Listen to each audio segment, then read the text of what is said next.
On this episode of FR Racing's Garage Talk, we're joined by Sarah Offenbach, an IndyCar content creator influencer.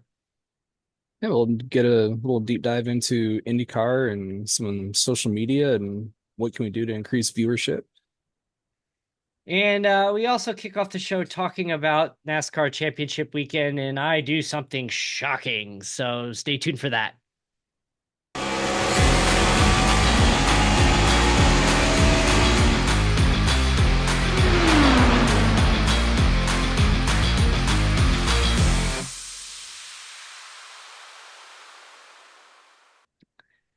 Welcome to another episode of FR Racing's Garage Talk. I'm DJ Flook. I'm Eric Richardson. And we are not alone today. No, So we're with not. us today, we've been talking for a long time about having a discussion about IndyCar, what's going right, what's going wrong, what can we do better, and we felt we need to bring somebody else in who is right there, influencer, content creator, whatever the preference is. Please welcome, her as Offie on Track. Please welcome Sarah Offenbach. Welcome to the show. Yeah, Thanks welcome. for having me. So I'm glad to be for here. we've been following you on social media for a while. You post your track content. You're known for your friendship bracelets. How did the friendship bracelet piece, like, how did that come together? Because that seems like every track here, it's like friendship bracelet exchange. Let's go. Yeah. So, kind of started, I am a Swiftie. I got waitlisted for Oh, all of the concerts. I created, numerous accounts on Ticketmaster, got waitlisted on all of those. And I knew that something I would miss out on is trading friendship bracelets. And I kept trying to find a way to connect them. And I was like, you know what? Why don't I bring friendship bracelets to racing? There's not a lot of females. I'm going to the track by myself, kind of following my husband around like a lost puppy dog. Let's make some friends, make it kind of have that connection at the track. So I actually started at Mid Ohio in 2023. And people were like, "Oh, what is this?" And I was like, "They're friendship bracelets." And they're like, "Okay, how much?" I'm not interested. And I'm like, "They're free.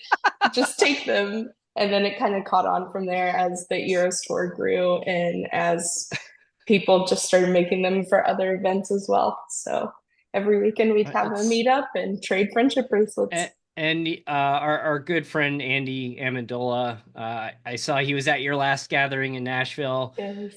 Andy's actually probably going to be on next week. We still Oh, haven't had him on to promote his Joseph Newgarden book. yeah. But we know actually your husband helped out with his IndyCar book, as did Yes. Eric and I. So we have that connection there already through Yes. through Yeah. Andy. So it was fun actually. I opened up the book and I saw his name in there, and it's right next to my kids actually in Oh, the beta. wow. Yeah, so my That's kids awesome. are actually right above his name in the back in the beta tester section. So That's awesome. uh, That's awesome. Yeah, so he had a lot of fun helping with that. So, So very, very small world, this racing community. And last weekend I was at Phoenix. We're going to talk real quick about the championship weekend at Phoenix. I was there on Saturday and finally met Mark Vickers, who I've driven with in our iRacing events for what, 2.5 years now, almost three. He lives 20 minutes oh, away, and this is the first time we've met in person finally. that's so So funny. met him at the track, and it's nice. Like, you get this little community going, and you're meeting and talking to people at the track, and it's just like, oh, this is cool. I like this. This Yeah, is a lot and of fun. I've gotten to meet Hunter Hughes and Dirk Booker from our series, once at Michigan and once down at the Speedway. Yeah, So it's it just is, you're right, it's such a small world once you really get into it. Yeah, it very much is. I like to say in racing, you know someone who knows someone that you need to know. And if they don't know that person, they know someone who does know that person. So it's all intertwined. It's a whole, you know, kind of spider web of people who and just all are it's just intertwined.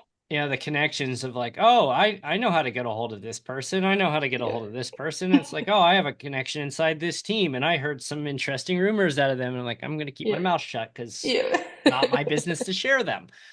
Yeah. So, Yeah, you and always hear that 6 degrees of separation. I think in racing world, it's about two, maybe two, 3 degrees. yeah. Yeah.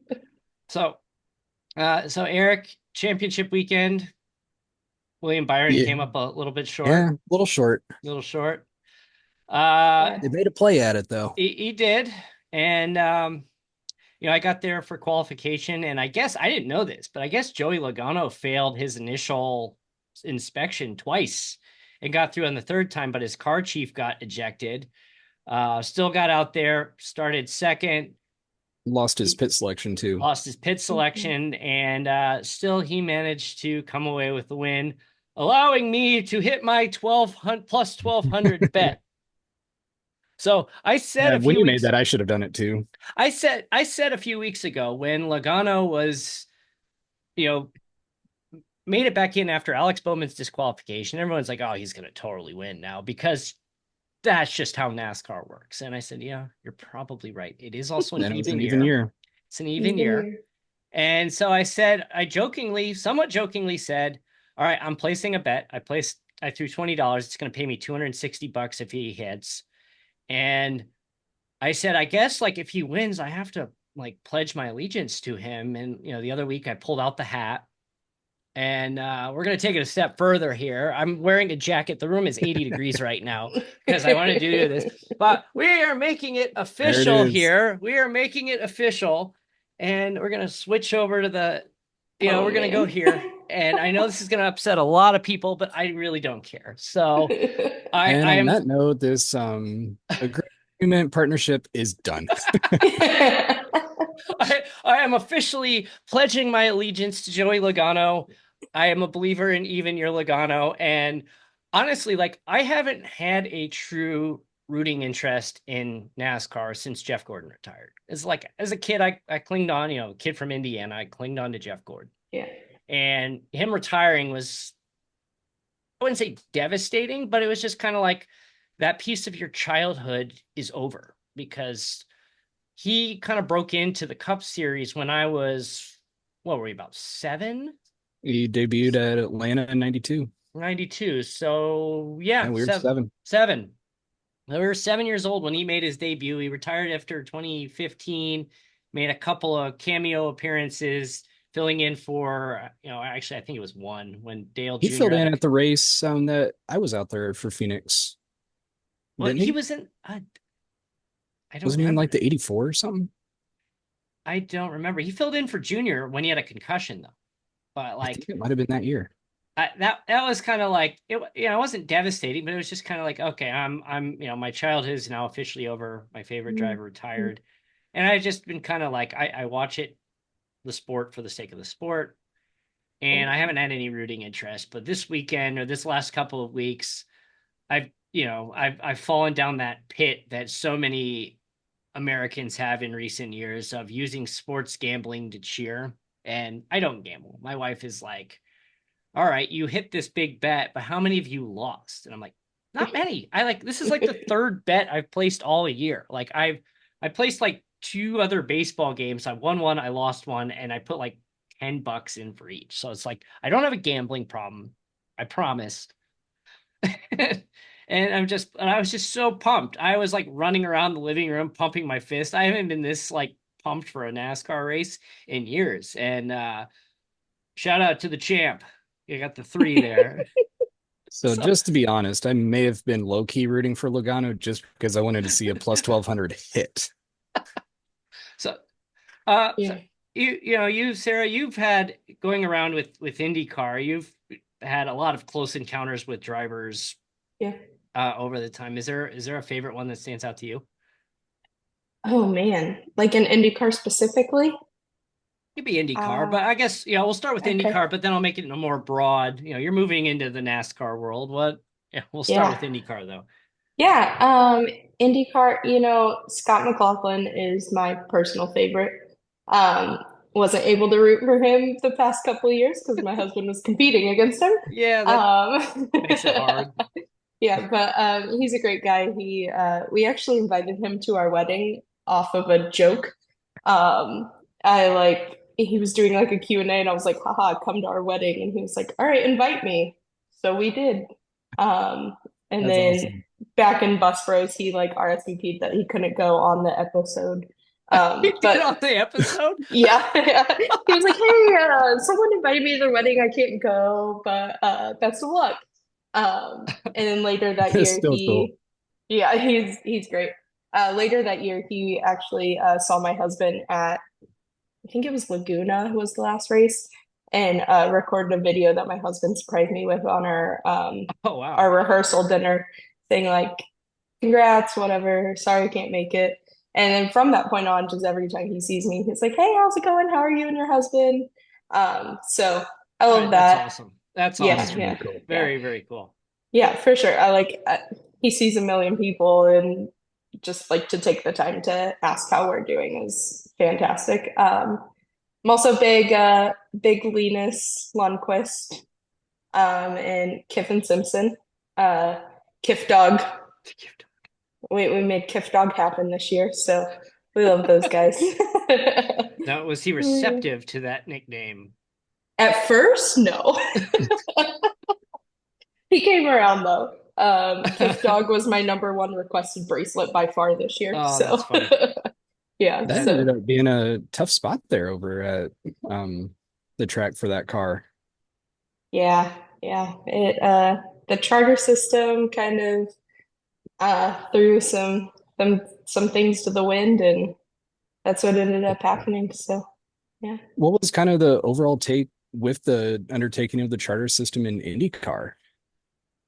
I think realistically, it really only impacted one team, and that was the team with five cars. Everyone else was like, okay, cool. So I know Ganassi ended up downsizing, obviously, from the five to three cars, but um, that added room for Prema to come on board. So it's gonna be an Always good to interesting. see that new team come in too. Yeah, especially if they're going to be yeah, funded and actually can compete right away. yeah, That'd be nice. It's yeah, and it's a good team to do it too, especially coming from the Formula world, coming over into IndyCar. They have a lot of following. Oh, there were a lot of new IndyCar fans this year coming from like the F1 space, so a lot of them are going to be rooting for Prema. So it'll be interesting to see what happens from there, I think. Yeah, it really will. It looks like it's going to be a fun and interesting season. So it'll be really Yeah, cool just to follow along. so yeah, all for right. sure. So I have to ask you, when I asked about favorite driver, you said IndyCar specifically. So is there somebody outside of IndyCar that you would consider your favorite driver? Um, yeah, like in NASCAR, we root for William Byron, strictly because our friend is on that car. We have a couple friends that work for Hendrick, and my husband is moving to Hendrick Motorsports in NASCAR, so we like to That's where I have cheer for it. them. Yep.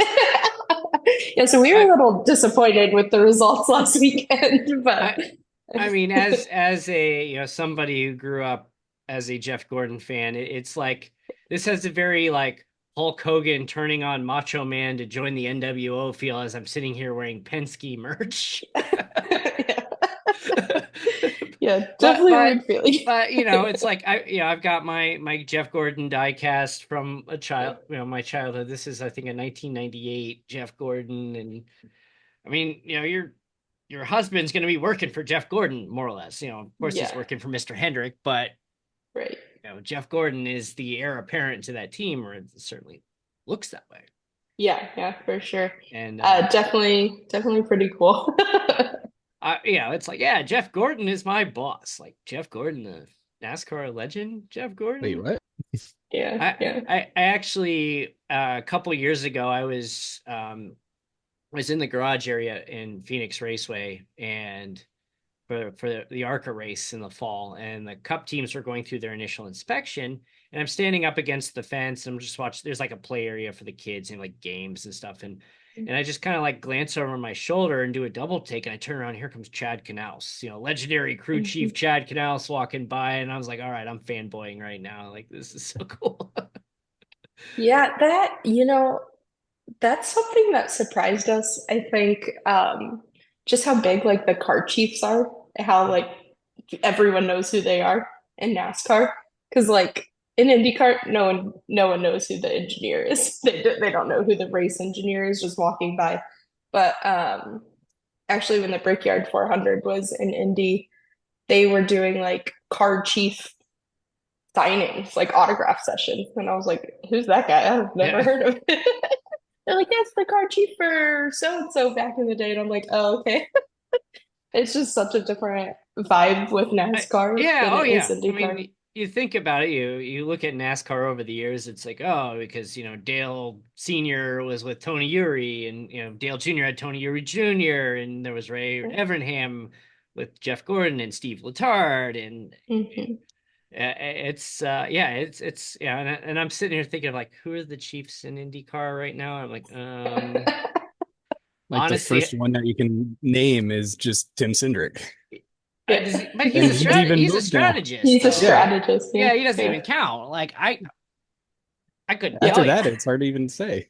Yeah. Like And I know them because my husband worked with them, but well, the average person does not know who is making the decisions for the it, team or and the car. it's weird too, as we now we're segueing into our IndyCar discussion. It's I don't know if you've read this book or not, but this growing up with the Indy split. This was written.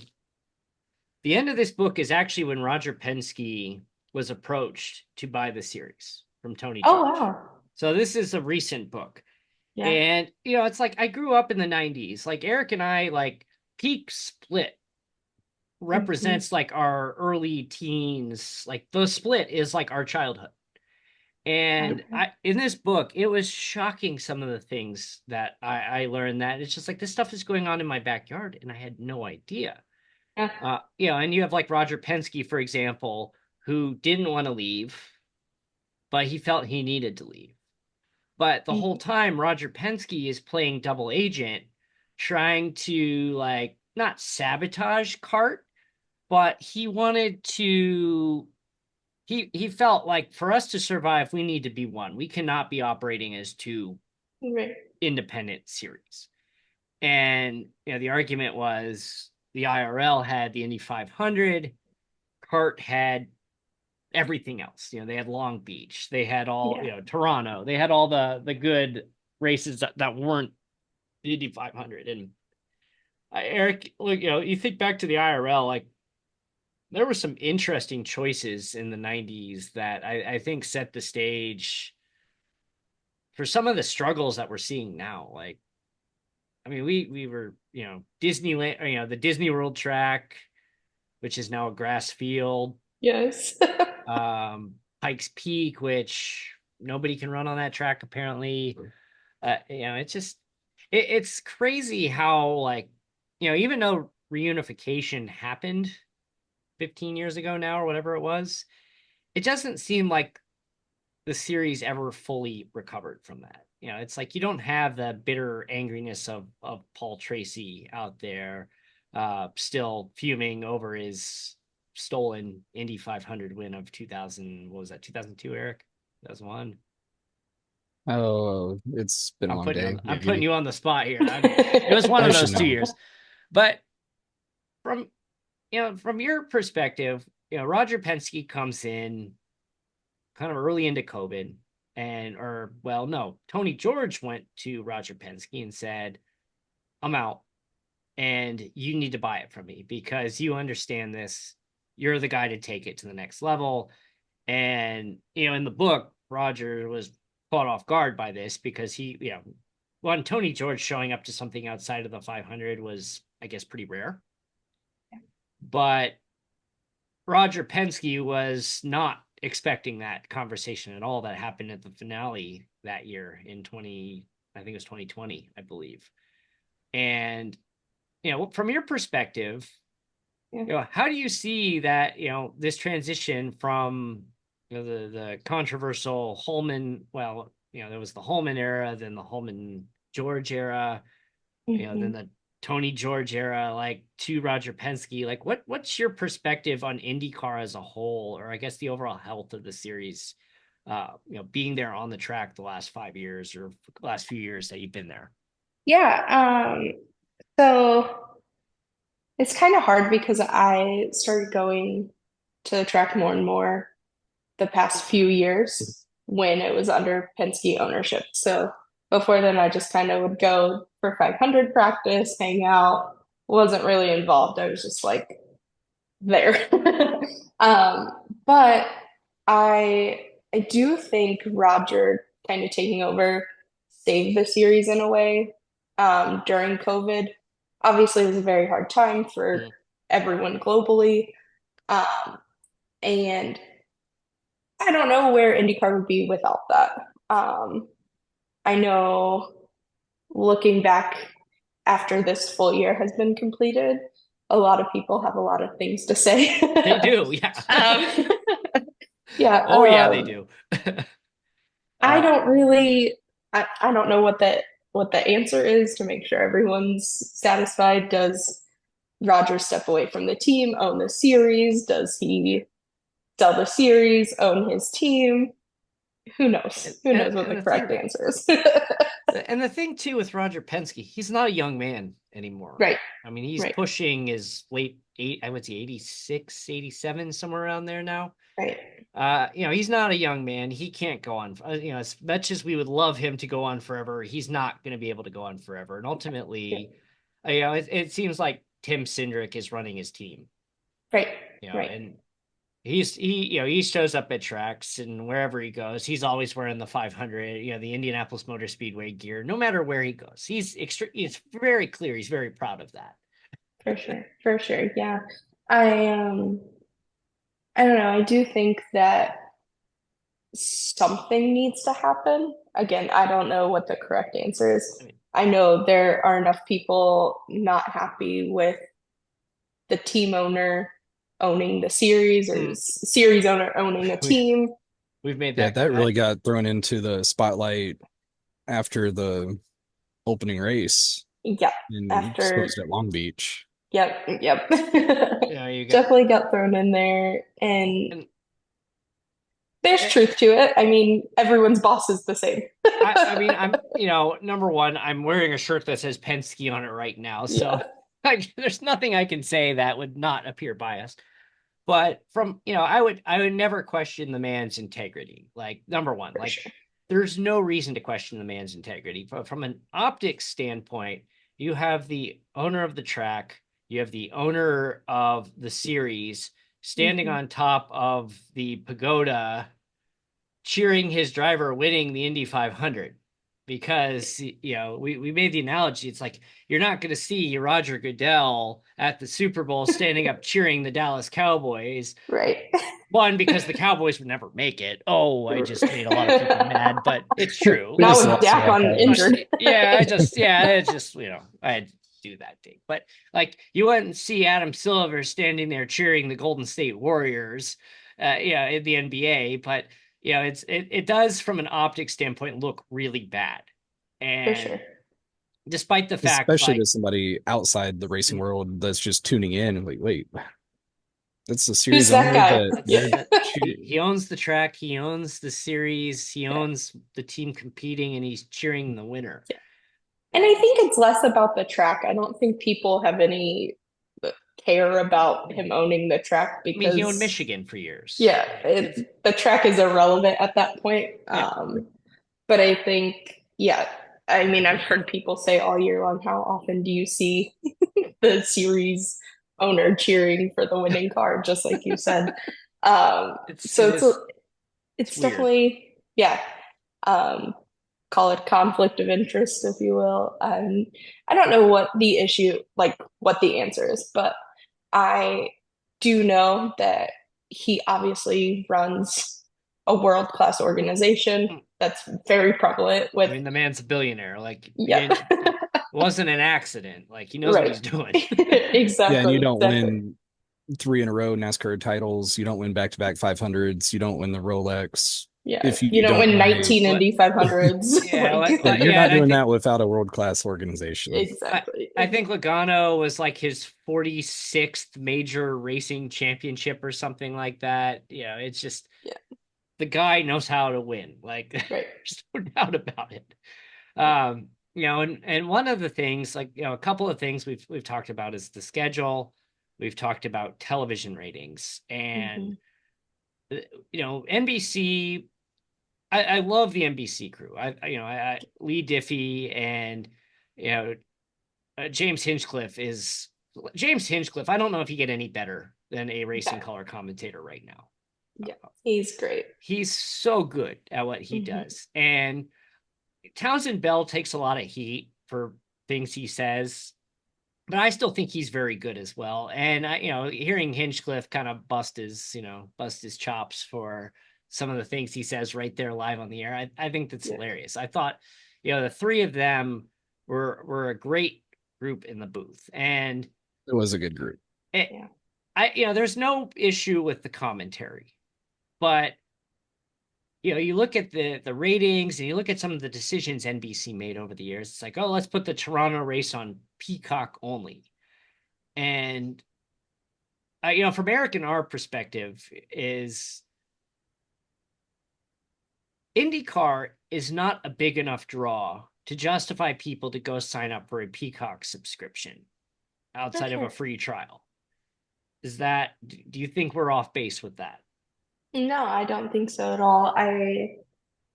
Yeah, I mean, there are several people who are like, I'm not paying $5 to watch a full IndyCar season. Like, absolutely no way. Not paying $5 a month to do that. Um, we do because we are obviously heavily involved in it and like to watch the races back after being at the track all weekend. Um, but we are not the majority of people. So definitely, and I think too, like even when it was on network television, other things would overtake it. Like there were two times I think that breaking news had happened and they're like, okay, go to Peacock, we're out. Like Yeah. we're covering this, so forget about the IndyCar race. So yeah, I can't remember if it was an IndyCar race or a NASCAR race this year, but the race was moved over off of network television because Joe Biden announced he wasn't running for re-election. And it's like, oh, I mean, that's obviously big breaking yeah, news, but that's, you know, not good for your race ratings by any means. And that's, you know, that's more just unfortunate timing than anything. yeah, But you know, they published you knew it was a bad ratings weekend because if it, you know, with the Indy 500, you know, they have great television ratings. They always have great mhm, television ratings for the 500. It's, you know, it's the one or two most watched racing television program in this country in the year, you know, them in the yep, Daytona 500. But after that, it's like, oh, how many people watched Iowa race 2 last night? yeah. Crickets, About 50. crickets. Yeah. Yep, yep. Yeah, I me, listen you to know, Connor Daly's podcast and me. every week he would be like, all right, we're just gonna get it over with because the ratings weren't that good. Here's the number, and yep, I don't know what the answer is, but that's what it is. Bye. So where does it, maybe you have a little bit better insight, where does it land with the drivers when they're at these tracks and it's kind of sparsely populated and they know that the ratings aren't hitting that well in comparison to like Formula One and NASCAR? I'm gonna be so honest with you. I don't think they care that much. That's Like, fair. I think they're there to race, They get and out race and that's what they want to do. yeah, I'd say the Yeah. majority of them, unless they are like I know Connor Daly himself has tried so much, probably because he's had to in his career to promote the series so he can get rides. But I I think a majority of them just want to get out there, do their job, and do nothing else. Now that's just I, me observing, but and you know, that's a cool thing to know is I maybe get to one or two races a year, but I'm not down in like the garage area, the paddock and all that to really be exposed onto that side. I'm just out there with yeah, the crowd. I, yeah. I mean, from my standpoint too, I also feel I don't think IndyCar has done a great job marketing their drivers. And I say that because my mom is, I'm going to pick on my mom here. So my parents were season ticket holders until the split. They would go to the Okay. 500. They went to the Brickyard a couple of times. From Mhm. 1981 when they moved to Indiana until 90, I think 95 was the last race they went to. Outside of the year I was born, because I was born 2 days before the 500, that year. So, that's partly why I love the race so much, because I was born 2 days before the 1985 Indy Oh 500. But man, that's awesome. I have actually I've told this story before, but my grandma and grandpa would drive out from Pennsylvania to go to the race with my parents every year. Oh, And cool. this is the mid 80s. I was due in early June, so they were coming out for the race, and they were going to hang out until I was born, just to help my mom, because it was it was going to come up after the race. So I Yeah. decided I'm coming here early, a couple weeks You're early. so excited to see the race. Just wanted to Yeah. watch. Oh, and by the way, Joey Logano and I have the same birthday. We're a couple years apart, but we have the same birthday. So, we got that connection right there. Anyway, so they come out, and my mom goes into labor. They try to call them. They had already left. This is the 80s. There's no cell phones. Right. They're on their drive to Pennsylvania. They pull into my parents' driveway with blue balloons and an "It's a Boy" sign hanging on the front fence post in front of the house. And they weren't expecting that when they pulled in, but my grandma and grandpa went to the race, and I don't know if my dad went. I mean, my mom obviously didn't. Yeah. But I don't know if my dad went with them that year or not, or if they just went by themselves. But my grandpa took his ticket, because I was the first grandchild, and he put it in. Oh, that's fun. He took the ticket from the year I was born and put it in the in this casing here. And I That's didn't know he awesome. did this. He passed away almost 10 years ago now, and my grandma, when she was cleaning out the house to downsize and move out, sent me a box of all his racing collectibles, because he was a big Andretti. He's from near Nazareth, so Oh yeah. loved Mario. Mario was always his favorite. Yep. And I open up the box, and I pull this out, like, May 26, 1985, huh? So I'm like, okay, that's cool. So That is very that's cool. on top of my diecast display behind me. That was I something love that it. I had to put out there. Um but back to the television part of things, and or the marketing of drivers, rather. Picking on my mom. That was a very long getting to that. And I It's haven't all even got good. to the point yet. So my mom went to the race a lot. Rick Mears Mhm. was her favorite driver. And you ask her today, can you name a current driver in the IndyCar series? And you want to guess who she says? Oh man. Is it Pato? No. Okay. Oh, Elio. Yeah. Yeah, Yeah. Elio Castroneves. And you want to know why? Because he was driving back. No. He wasn't driving back then, but yeah. No. He Dancing with was the It Stars. is because he won Dancing with the Yeah. Stars. And Yep. it's like it's a problem when your series' most famous Yeah. driver is half retired, participates very limited, and you know him not because of his racing experience, but because of a reality ballroom dancing show that he was on, what, 15 years ago It now? It's was been a one while time now. ago. Yeah, it Yep. was at least 15 years ago now. It's like that's Yeah. a problem. And you can tell there's a lot of great personalities out there. You told Hmm. your Scott McLaughlin story. Um, I think one of my favorites right now is David Malukas. I Yeah. think his personality is just, I'm like, why are you not marketing this guy? Like, this guy is amazing. He's young, he's an amazing personality. He can relate to I'm sounding old here. He can relate to the Gen Z kids. Yeah, no, he definitely does, and I think that kind of getting dropped by McLaren, IndyCar utilizing him during the 500 was the best scenario for both. Obviously, he probably wished he was driving, but the content from that short span of time was so good and captured so many people. I met so many people who were like, "Oh, I like David Malukas. Why do you like David Malukas? Oh, because he's on social media. Oh, Pato's my favorite. Why is Pato your favorite? Oh, because he does funny social media things." Yep. That's how you got to do it. And But yet, Pato's not famous enough. Oh, Yeah, not popular enough in Mexico to warrant a race. yeah. And what just happened? somebody want to apologize? I think he did the day after he said it. You know, actually, so David Malukas had his when he was with Dale Coyne, had that podium finish at Gateway a couple years ago. And he put up a video on Instagram of him with the, he was under 21 and they're like, here, take the champagne away. Yeah. And he posted the video of him on the podium, and I said, hey man, congratulations, awesome. I was super pumped. I was jumping up and down, and I was hoping he would have caught Newgarden, but still that's awesome. And he replied back to me and thanked me for his support, and he was really excited. I was like, oh, that wasn't expected, but cool. Awesome. Yeah.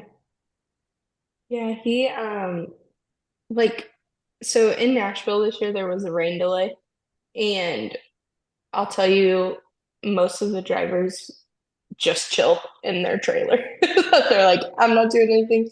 Fair. He was one of the only people going out and like interacting with people. Like the people I was hanging out with talked to him for a good 20 minutes during the rain delay. Just like hanging out, walking around, because it wasn't like storming, it was just wet and kept raining off and on.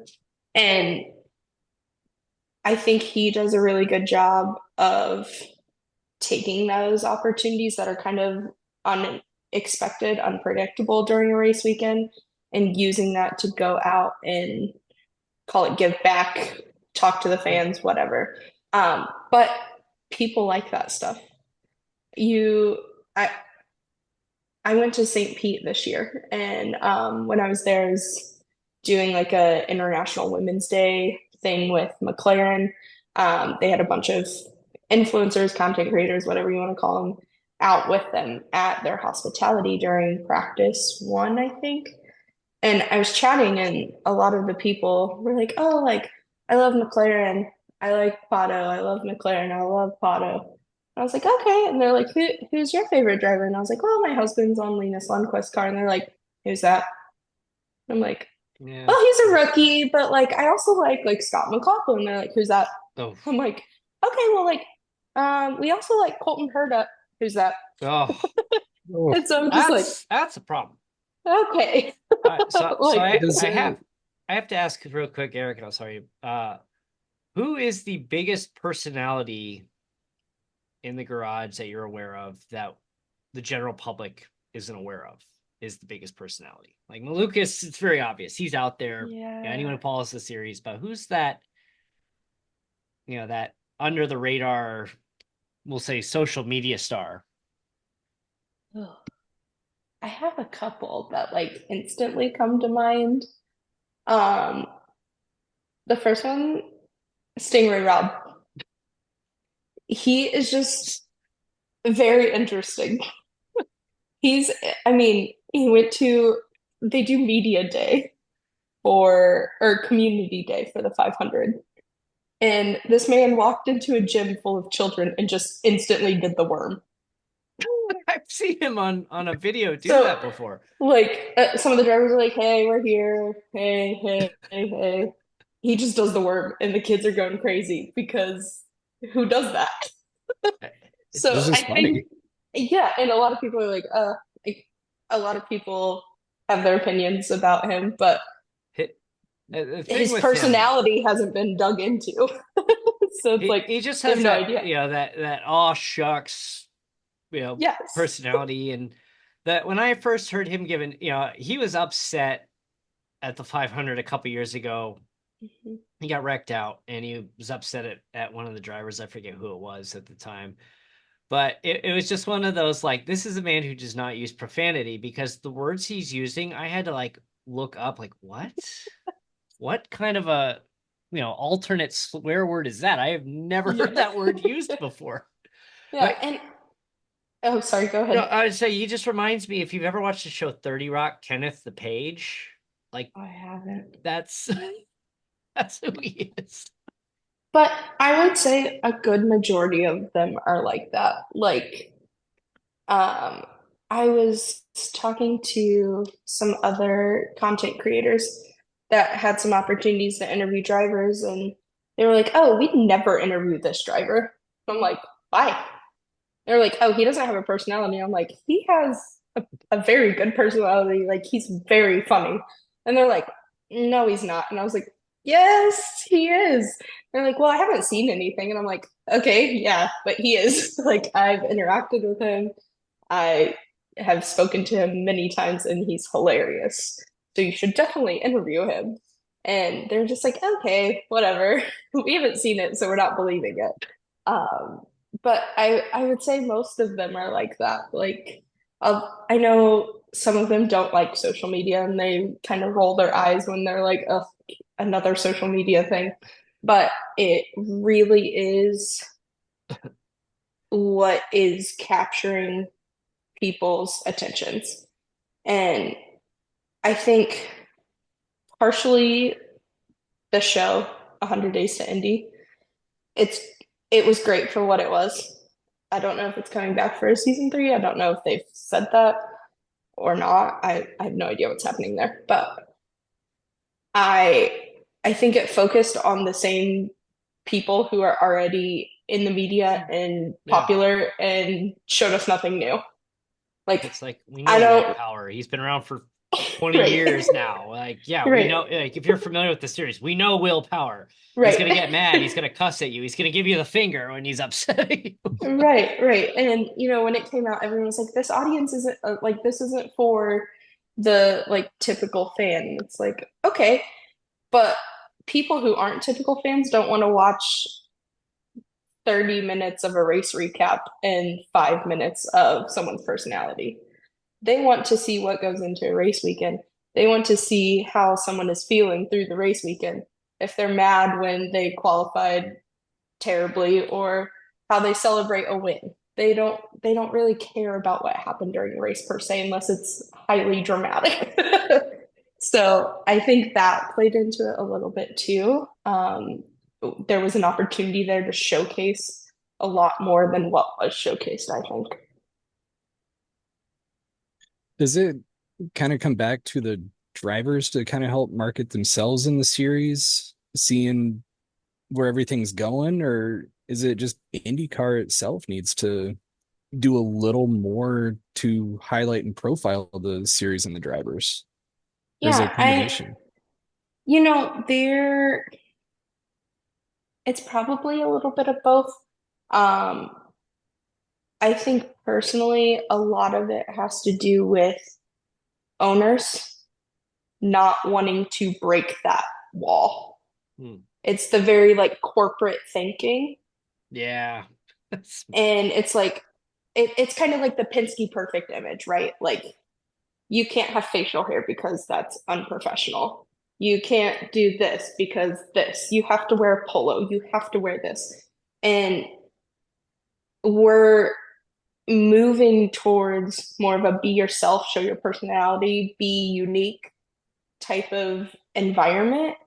And the kind of, okay, this is how I race every weekend. This is how qualifying format works.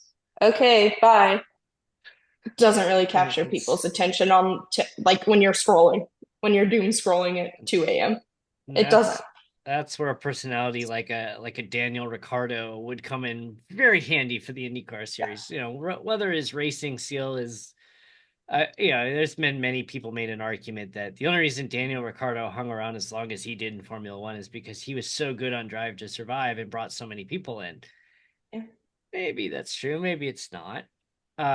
But it seems like, IndyCar doesn't really have a Max Verstappen. You don't have, Max is evolved into this chaos agent that is just going to speak his mind, and he's going to get himself in trouble. and for swearing, and he's not apologizing for it, and he's just going to rebel and just be really sarcastic about it. He's just going to do what he wants, and if he gets in trouble, oh well. And kind of Joseph Newgarden kind of took a little bit of a villain arc like that this year. Yeah, And yeah. it I feel like it didn't sit well with the fans. I think that probably had to do with the controversy of the whole Penske situation. Like, not only the team owner, the series owner, but also the scandal with St. Pete. Um, and yeah, I struggle with that a little bit because I also kind of went on that journey as well. Um, like I said multiple times this season, I was like, oh, he's kind of like our Denny Hamlin in IndyCar. He's our Denny Hamlin. He's just saying whatever he wants to say, doing his own thing, and becoming the villain. And I mean, yeah, he unfollowed everybody. I mean, I have to be careful too because Andy, he's our yeah, friend, and he wrote a book with him. And I yep, mean, he seems like a really great guy. Like, Andy speaks very, very highly of him. yep, But like, he unfollowed everybody on social media, and he's just like, I'm here to win. This is a business. I have to stay focused if I want to keep doing this, and I want to win a championship. The Indy 500 is great. I finally did that, but it just like I just feel like it just didn't come off with the fans yeah, very well. Yeah, and we yeah, kind of talked about that too. It came back into kind of those optics pieces. Yeah, and like you said, the controversy didn't help things either. But yeah, yeah. I don't it think it did. And like, was a uh, very different response when he won last year or in 23 versus 24. oh yeah, there were a lot of boos. I actually like stopped in place. I was on my way to like go find my husband because that's like the worst day when you don't win the Indy 500.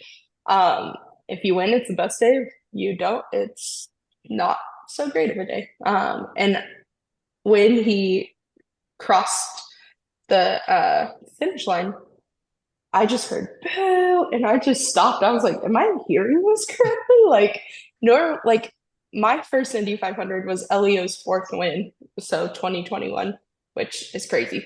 Um, and just that drastic difference, I was like, "This is insane." People typically don't boo the winner of the biggest race. Yeah, it was It, definitely a big difference from Halio's win to Newgarden's last year. I was at both races.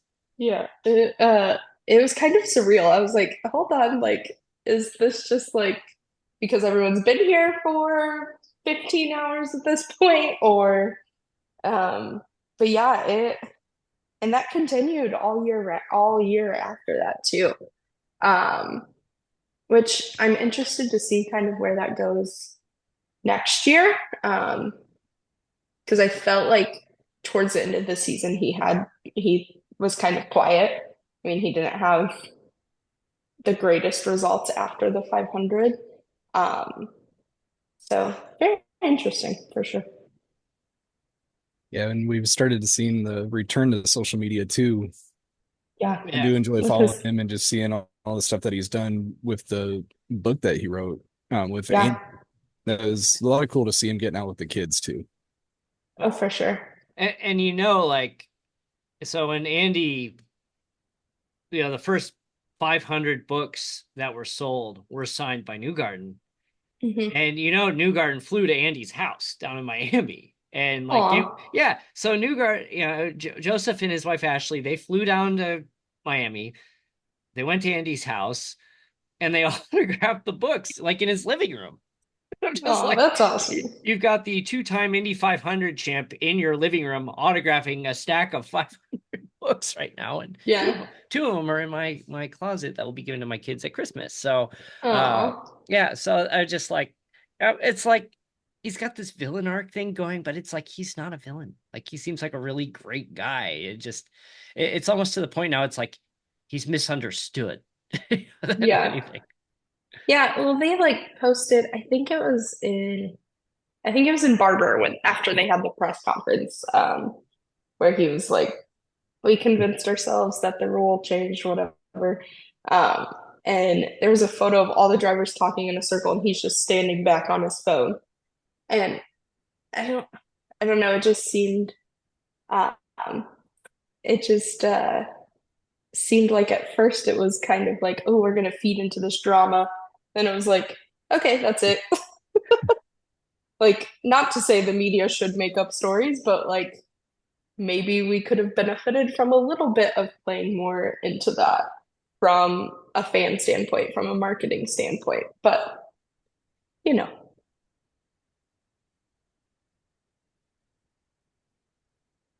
So we're a few months out. Where do we see this next season go?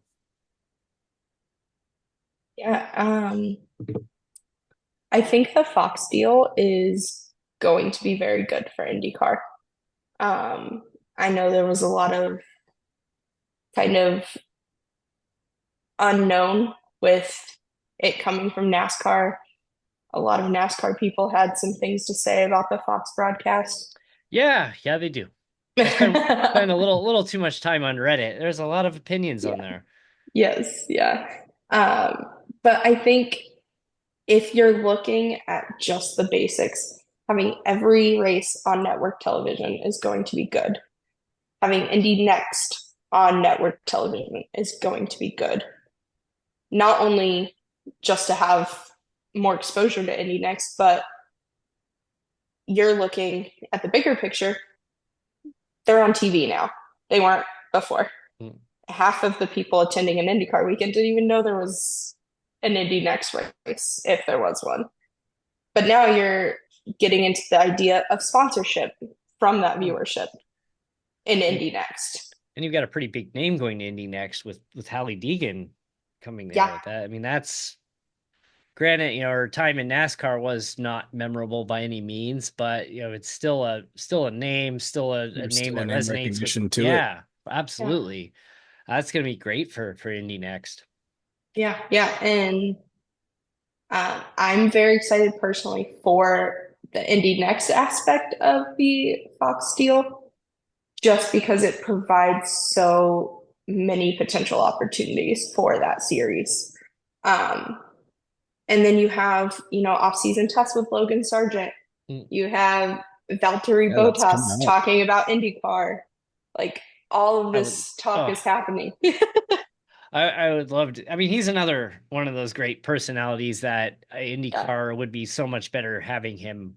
But I get the hunch if he has the option between driving every day in IndyCar versus being a reserve driver at Mercedes, he's going to take the reserve role at Mercedes because you never know. You get these kids that come in and can't hack it. It's a very short leash in Formula One that you can argue that Nick DeVries didn't get a fair shake at AlphaTauri a couple years ago, and there's gonna be a lot of new kids on out there, but Gonna be a big lineup change up in that.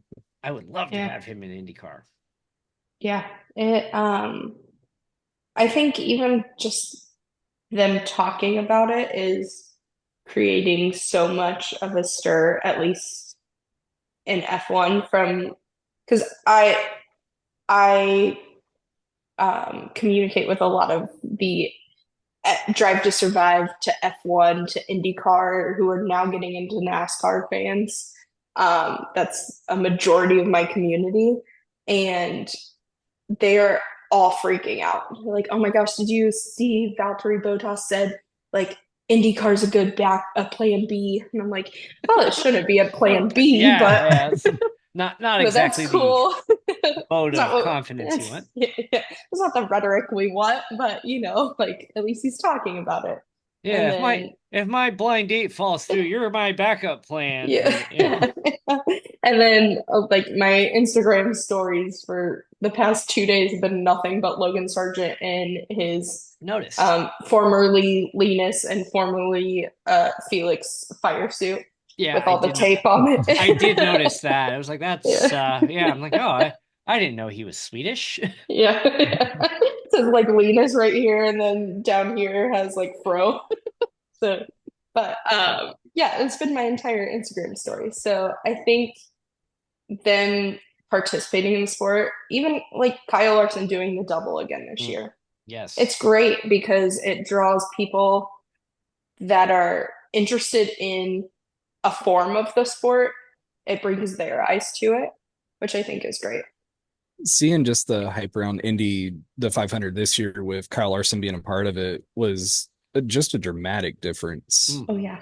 And It going for it the second time after seeing how he ran, if not for that pit road penalty, maybe we're even having a different conversation of a different champion. yeah, yeah. And I fully believe his running the 500 actually helped him win the Brickyard too, because he pulled the exact same move that an Yeah. IndyCar racer would to pass when nobody was passing. Yeah, yeah. I was there for both of them.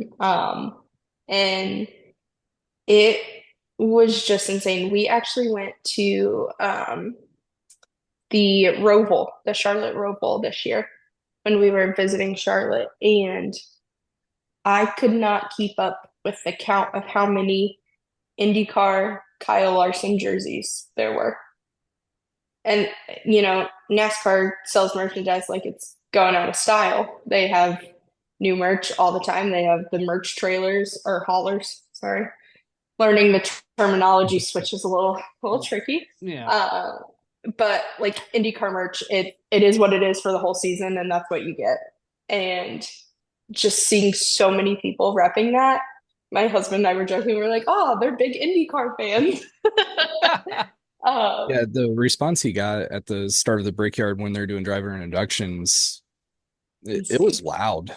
Yeah, It was a yeah. lot of fun just to see it and feel it from all the people in the stands.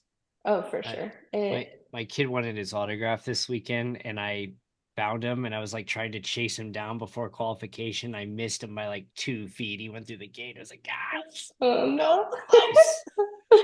Oh no. Yeah, Uh, it for him to come with a team as like widely respected and known as McLaren for the 500 too, I think helped a lot. mhm. And I mean, we were watching, I forget which NASCAR race it was, but then there was the first like Fox IndyCar commercial. We're like, whoa. Yeah, yeah. And That was then they're showing Yeah, it we've on seen more NFL games. commercials yeah, since yeah. the end of And the then season than we did all last year. exactly. And then you're looking forward to 2026 and the Arlington GP that they just announced with the Cowboys and Jerry Jones um and my brain could not comprehend a photo with Roger Penske and Jerry Jones to save Yeah, its life. that's. I mean, I'm sure they probably knew each other before. They're in that Right. billionaire sports owner club. It seems like they all know each other. Yeah, yeah. But my brain was just like, huh? I was like, It is. it was doing one of those, why do these two guys look familiar, but I can't put my finger on it type Oh of yeah, situations. it is a weird. And then you see the track, and I'm like, wow, this is interesting. Yeah. And I do think we're heading in the right direction as far as what we need to be doing for the series. It's just maybe not moving as quickly as people want it to. Um, but on that same note, there are a lot of moving parts that not a lot of people realize in the day to day. Like you have to get a permit from the city to build a racetrack there. Mm. That doesn't automatically get approved at the snap of a finger. And then you So got the neighbors are like, no, exactly. the people that decided to move to 5 miles from Laguna Seca 55 years after the track was built, and it's too noisy. Yeah. Like Yeah. it's like the same people in Chicago that complain about the noise and traffic outside of Wrigley Field. It's like, you know what? Wrigley Field was here 100 plus years before you were. That's a Right, you right. problem. Right. And I'm the Yeah. oddball that would like living right next door to a track because I just want to hear Yeah. the cars go by all the time. And I live in a flight path in Colorado. So it's like, oh, Oh hey, there's a wow. plane. Yeah. Some jerk who lives in my neighborhood has a Camaro, and just he works the night shift for where, and every night around actually close to this time, I hear the Camaro flying down the street, and it's like that's that's a familiar sound. It's just like it sounds exactly like the Camaro, the stock car Camaro. Like, Yeah. yeah, I love that sound. It's like I don't care that you're driving probably way too fast on a city street, but love the sound. Yeah. All right, real quick before we wrap here, we talked about the tracks, we talked about marketing of the stars. You know, we the marketing of the tracks and the events has been a problem in the past too with IndyCar. Um, the Phoenix race, the last time there was a race in Phoenix, I lived here. I didn't even know there was a Phoenix race going on that weekend. I'm like, there's a race. And I saw like one billboard. Granted, the billboard is like one of the busiest interchanges in Phoenix, but it's like Mhm. when NASCAR is here, every other billboard you're gonna see, the electronic billboard, you're gonna see an ad for championship weekend. The drivers are making appearances all over the valley. Joey Logano was at the Planet Fitness 2 minutes from my home, which is 40 minutes from the track, doing an appearance there. Daniel Suarez was making an appearance because his one of his sponsors is based out of Phoenix. And it's just like, it doesn't feel like outside of the 500, it doesn't feel like they do that very much consistently. Like I'm sure Yeah. like Long Beach, where you have good attendance and these well-established events, they do a decent job. But we've heard it from people who lived outside of St. Pete that said, if I didn't know the schedule, I would have never guessed there was a race going on until I went downtown and saw all the roads blocked off. Like, Yeah. It's Yeah. kind of how it is with Iowa. We were at Texas in 2023, and we were 2 blocks from the track at dinner. 2 blocks. And the people in line behind us were like, why is everything so busy here? Because, all the teams stay right there. So we're all going to dinner right there. And um, they were like, oh, like, I think this convention's in town. And I turned around and I was like, there's an IndyCar race here this weekend. And they were like, what's that? And I was just like, we're literally 2 blocks. the Like, it 500. takes a minute to drive to the stadium or the track. Like, and you don't know this is going on.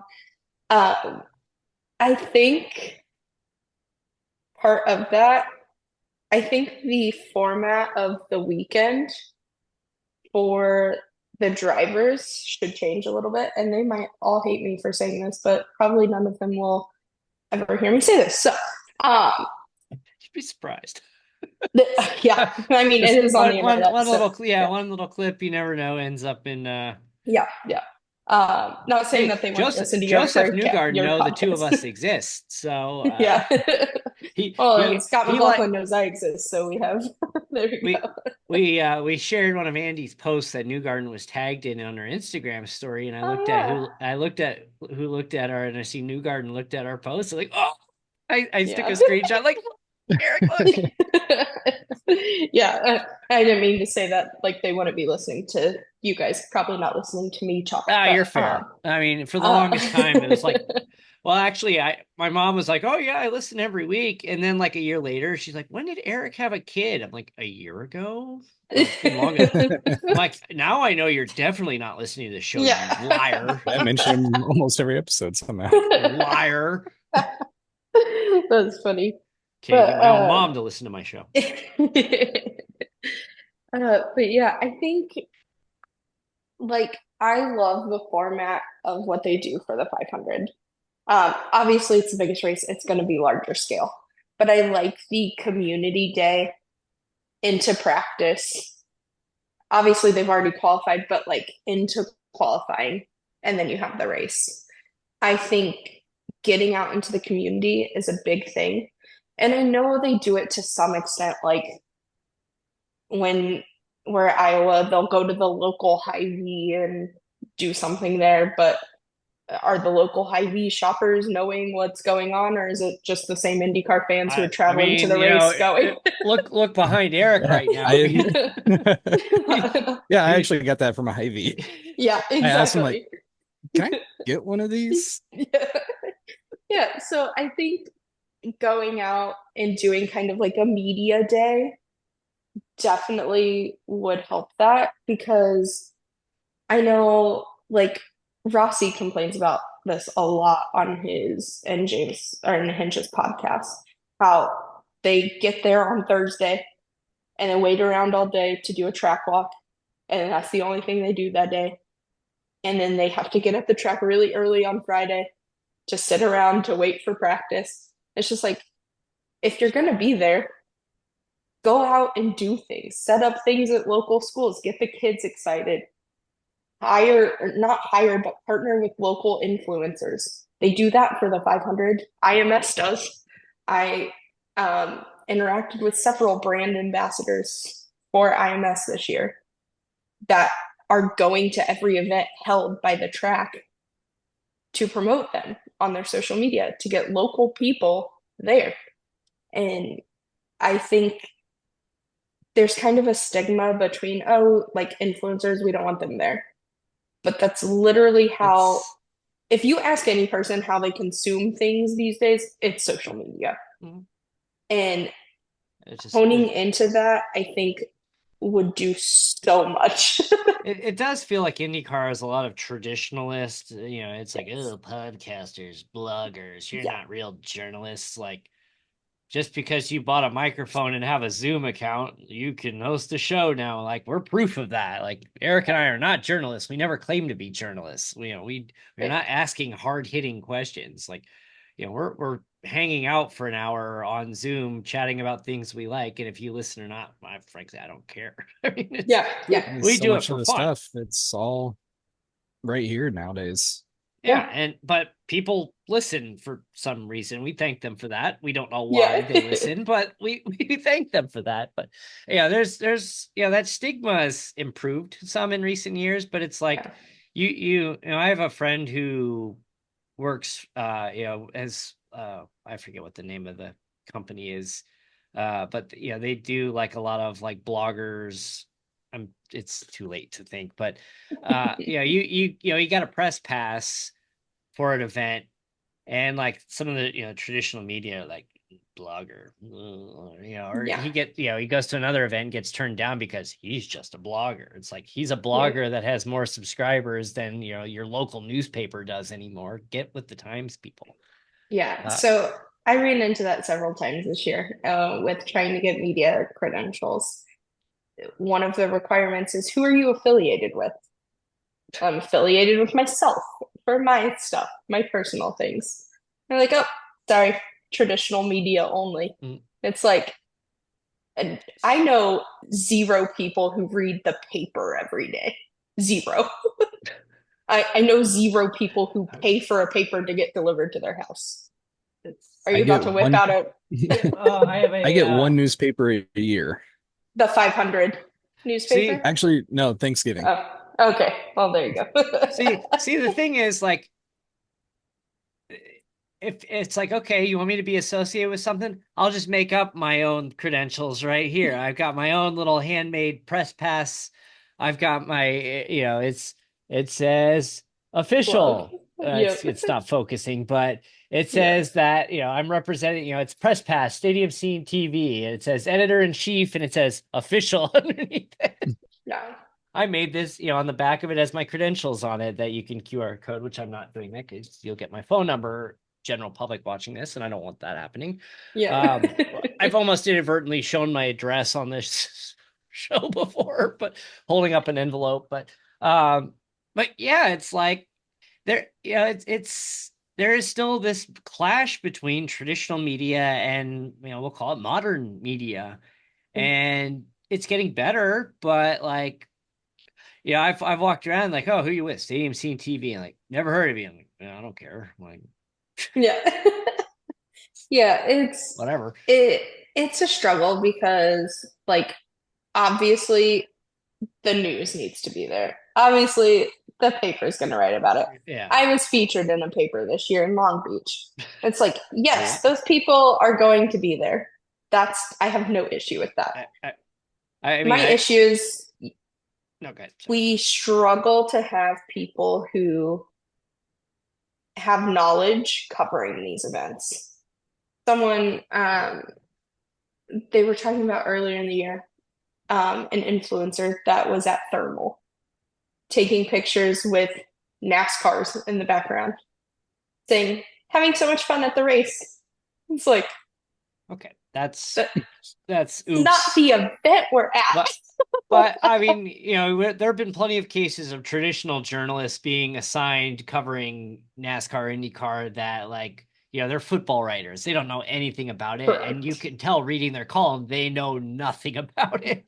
Right. But it's right. like, you work for the newspaper, but it's, and a different friend of mine who's a little more outspoken about it got into it with a traditional print journalist and said, you're just a blogger. Like, yeah, well, your stuff is used to line my cat's litter box. Like, it's like, whoa, that's a harsh Shots comeback. fired. But it's like, it's not wrong. I mean, yeah, but like these people that are being denied the access or can't get the access are people who are passionate about it and know about it and are willing to do it for free, quote unquote, to get in there and get coverage for it.